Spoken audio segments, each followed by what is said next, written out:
O que significa ser cheio do Espírito Santo? Essa pergunta tem resultado em diversas respostas diferentes, das mais variadas e algumas até bizarras.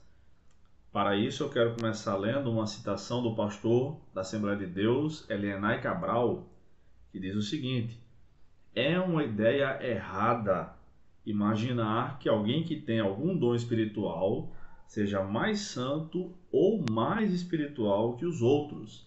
A santidade ou a espiritualidade de um crente não se mede pela manifestação de um dom espiritual. Isso mesmo. Infelizmente, muitos crentes mesmo da nossa época e de épocas passadas entendem que ser cheio do Espírito Santo é falar em línguas, por exemplo. E não é isso que a Bíblia ensina. Ser cheio do Espírito Santo significa ser controlado pelo Espírito o máximo possível.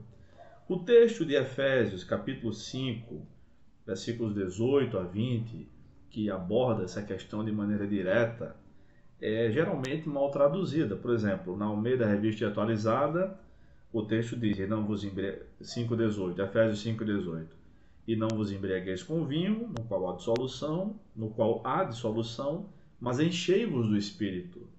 Na Revista Corrigida, é basicamente a mesma coisa. Não vos embriagueis com vinho, em que há contenda, mas enchei-vos do Espírito. Na Nova Tradução à Linguagem de hoje diz, mas encham-se do Espírito de Deus. Na Almeida, século XXI, diz, enchei-vos do Espírito. Na Almeida Corrigida e Fiel diz, mas enchei-vos do Espírito Santo. E apenas 3 traduções em português traduzem mais ou menos correto o que o texto significa, que é a NVI, a NVT e a Nova Almeida Revista e Atualizada, né?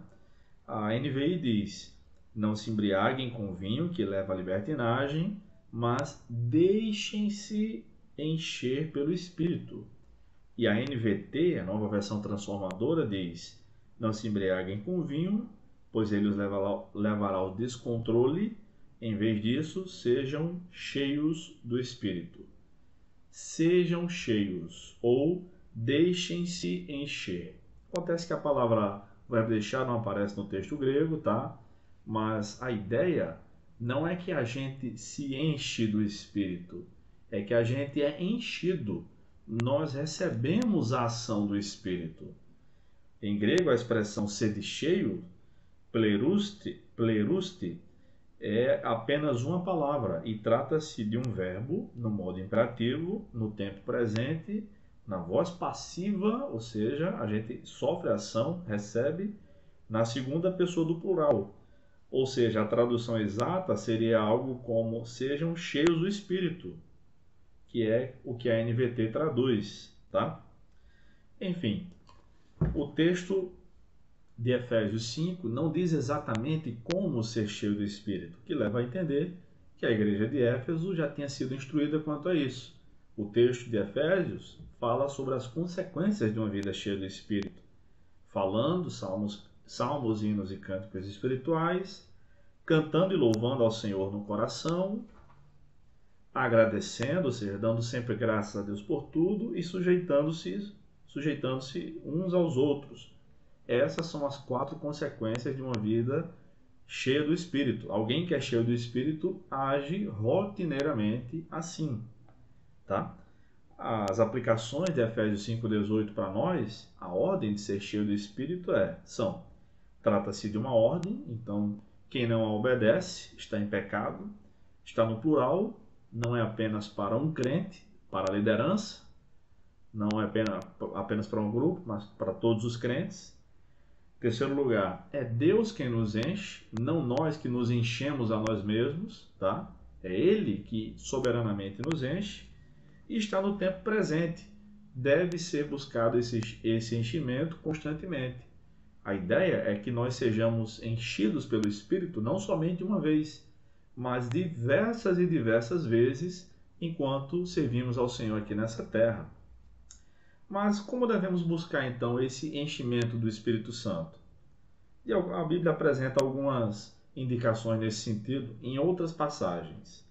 Por exemplo, desejando, em João capítulo 7, do verso 37 ao 39, diz o seguinte: no último dia da festa, o dia mais importante, Jesus se colocou em pé e exclamou: se alguém tem sede, venha a mim e beba.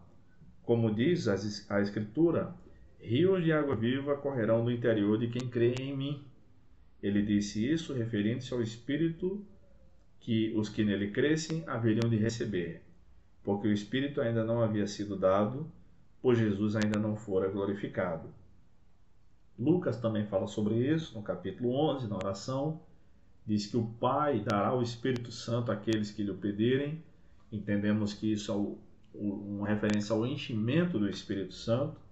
Então devemos desejar, devemos orar constantemente. Os discípulos, 120 discípulos, passaram 10 dias em oração, ali em Atos capítulo 1, e receberam esse batismo, o enchimento do Espírito Santo, em Atos capítulo 2. Jejuar também ajuda bastante, o jejum é uma prática importante. Viver em santidade e esperar em Deus para que Ele nos encha do Espírito Santo.